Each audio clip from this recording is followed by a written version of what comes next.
Hi friends, welcome back to smart Rajeshwari kitchen. ఎలా ఉన్నారు friends? అందరూ బాగున్నారు. ఈరోజు మన ఇంటి వీడియో నువ్వుల పిండి వడియాలండి. ఇవి ఎంతమందికి తెలుసో ఏంటని కామెంట్ ద్వారా కామెంట్ చేయండి. ఎలా చేస్తున్నాను ఏంటో అనేది మీతో షేర్ చేసుకుంటాను. ముందుగా వీడియో చివరి వరకు పూర్తిగా చూసి మీకు నచ్చితే లైక్ చేసి, షేర్ చేసి, సబ్స్క్రైబ్ చేయండి. ఆరోగ్యానికి చాలా మంచివండి ఇవి. చాలామంది తెలీదు. వీడియోలోకి వెళ్ళి తెలుసుకుందామా?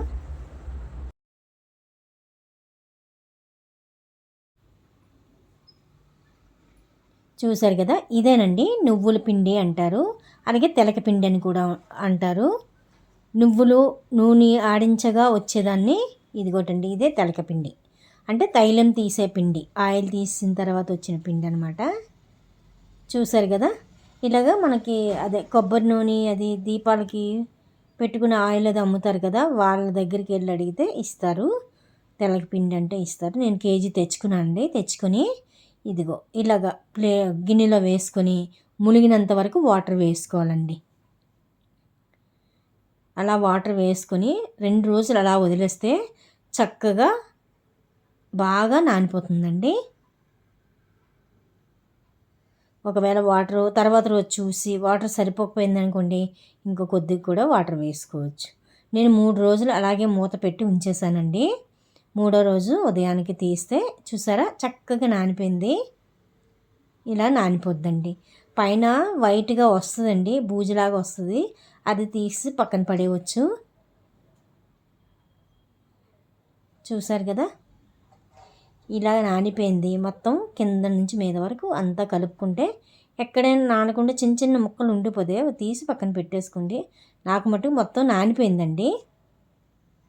ఎక్కడ మరి ముక్క అనేది లేదు, చక్కగా నానిపోయింది.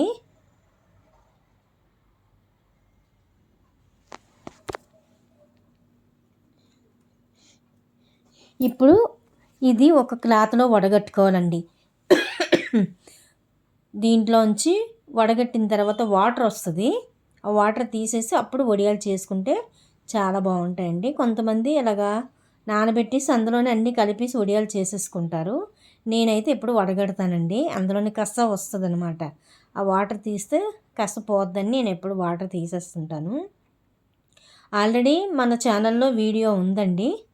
కానీ ఇప్పుడు కొంతమంది అడిగారనమాట, వెళ్ళి చూడమంటే ఒకసారి పెట్టచ్చు కదా అనడంతో మళ్ళీ పెడుతున్నాను వీడియో. చూసారు కదా, ఇలా కన్నాలది ఏదైనా గిన్నె ఉంటే ఆ గిన్నెలోకి ఇలాగా క్లాత్ వేసి ఈ క్లాత్లో మనం నానబెట్టి ఉంచిన ముద్ద వేసుకోవాలండి.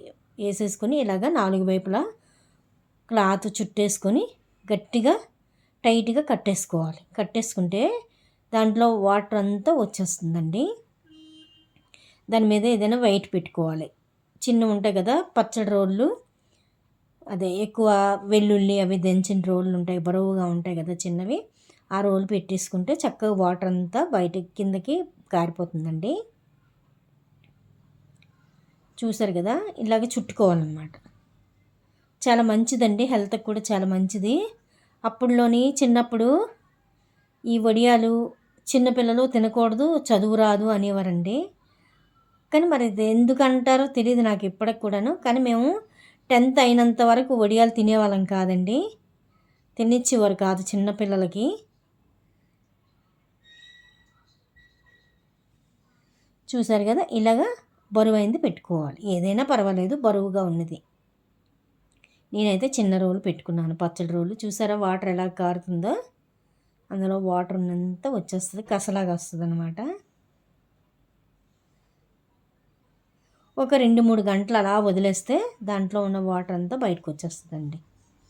ఆ తర్వాత చేసుకుంటే చక్కగా టేస్ట్గా ఉంటుంది. కొంతమంది ఏంటంటే ఇలాగే వాటర్ తీయకుండా కూడా కలుపుకొని పెట్టేసుకుంటారు. అలా కూడా పెట్టుకోవచ్చు. కానీ నేను ఎప్పుడు ఇలాగే చేస్తాను కాబట్టి మీకు ఇలాగే షేర్ చేస్తున్నాను. చూసారు కదా వాటర్ ఎంత వచ్చిందో, ఎలా ఉందో చూడండి. ఇంకా అది వాటర్ బయట పారబోసేసుకోవడమేనండి. తర్వాత ఇప్పుడు వేరే ఒక గిన్నె, పెద్ద గిన్నె, వెడల్పు గిన్నె తీసేసుకొని ఇప్పుడు మనం వడగట్టిన ముద్ద ఉంది కదా, అది తీసి అందులోకి వేసేసుకోవాలి.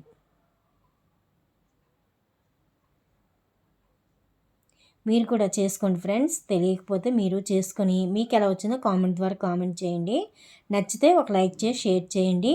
అలాగే కొత్త వాళ్ళు ఫస్ట్ టైం మా వీడియో చూడడం కొత్త అయితే సబ్స్క్రైబ్ చేసుకోండి ఫ్రెండ్స్. Please friends. చూసారు కదా, ఇలా గట్టిగా వచ్చింది ముద్ద.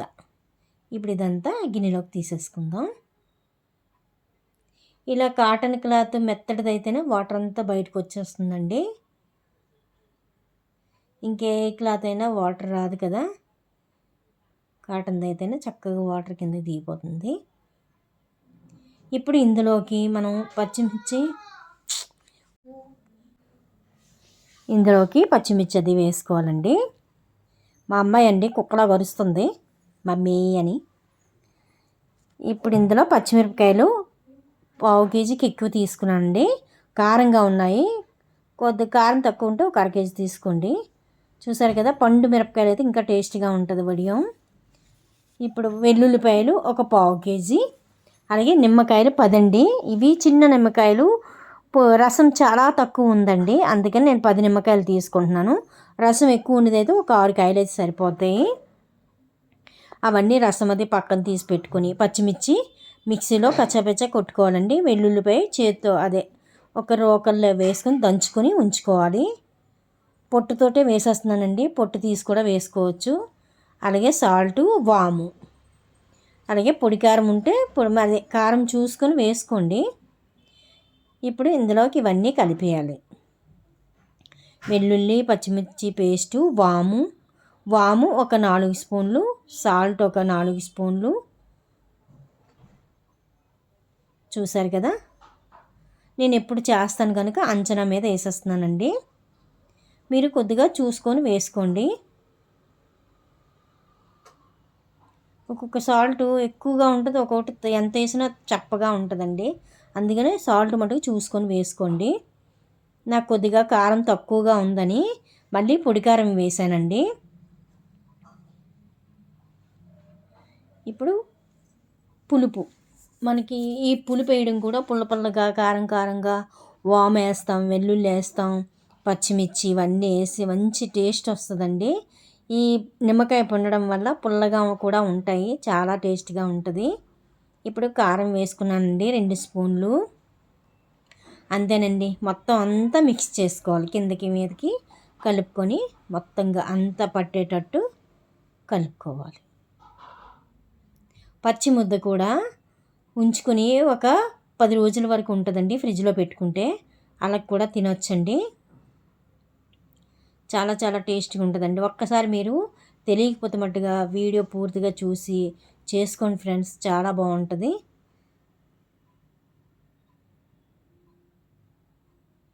చూసారు కదా, ఇలా పళ్ళెలు ఉంటే పళ్ళెల్లో పెట్టేసుకోండి. లేదంటే పైన డాబా మీద ఆరబెట్టుకునే టట్టు ఉంటే, డాబా ఉంటే చక్కగా మనం ప్లాస్టిక్ కవర్లు ఉన్నాయి కదండి, బియ్యం కవర్లు, వాటి మీద పెట్టేసుకున్న చక్కగా ఆరిపోతాయి. మాకు ఫ్లాట్ కాబట్టి, అదే అపార్ట్మెంట్ కాబట్టి మాకు ఇంటి దగ్గర మరి ఆరబెట్టుకోవాలి. పైకి వెళ్ళటానికంటే 5th ఫ్లోర్ ఎక్కాలి, అందుకనే కిందనే మాకు ఎండ కొద్దిగా వస్తుందండి, దాని దగ్గర ఎండబెట్టేస్తుంటాను.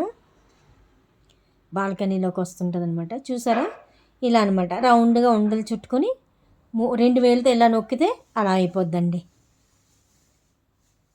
అంతేనండి, వడిమ అయిపోయింది. ఇప్పుడు రౌండ్ బాల్స్ లాగా కూడా చేసుకోవచ్చు. మా ఆయన గారికి ఇలా అంటే ఇష్టం అనమాట. ఇవి సగం చేశాను, అలాగే మళ్ళీ ఆ వడియాల్లాగా సగం చేశాను అనమాట. చాలా బాగుంటాయండి, చాలా టేస్ట్గా ఉంటాయి. తప్పనిసరిగా మీరు కూడా చేసుకోండి ఫ్రెండ్స్. అంతే ఫ్రెండ్స్, 3 రోజులుగా ఎండబెట్టేస్తే చక్కగా ఎండిపోతాయి. ఇంకా తర్వాత ఎండిపోయిన తర్వాత స్టోర్ చేసుకుంటే సంవత్సరం వరకు నిల్వ ఉంటాయండి. బాగా ఎండిన తర్వాత స్టోర్ చేసుకోండి. నేను 3 రోజులు బాగా ఎండబెట్టానండి, చక్కగా ఎండిపోయి. చూసారు కదా, మనం చేత్తో పట్టుకుని ఇలా అంటుంటే గరగరలా సౌండ్ వస్తుంది అనమాట. ఇంకా ఎండిపోయినట్టేనండి. మనం ఇంకా ఏదైనా ప్లాస్టిక్ డబ్బాలో కానీ గాజు సీసాలో కానీ స్టోర్ చేసుకోవచ్చు. అంతే ఫ్రెండ్స్, చూసారా, 3వ రోజుకి చక్కగా ఎండిపోయండి. నేను ఒక డబ్బాలో వేసేస్తున్నాను. అంతే ఫ్రెండ్స్, ఈ వీడియో మీకు నచ్చిందా? నచ్చితే లైక్ చేయండి, షేర్ చేయండి, సబ్స్క్రైబ్ చేసుకోండి. మీరు చేసుకుని మీకు ఎలా వచ్చే కామెంట్ ద్వారా కామెంట్ చేయండి friends. Okay friends, bye bye. Thank you for watching. మళ్ళీ మంచి వీడియోతో కలుస్తా. బాయ్.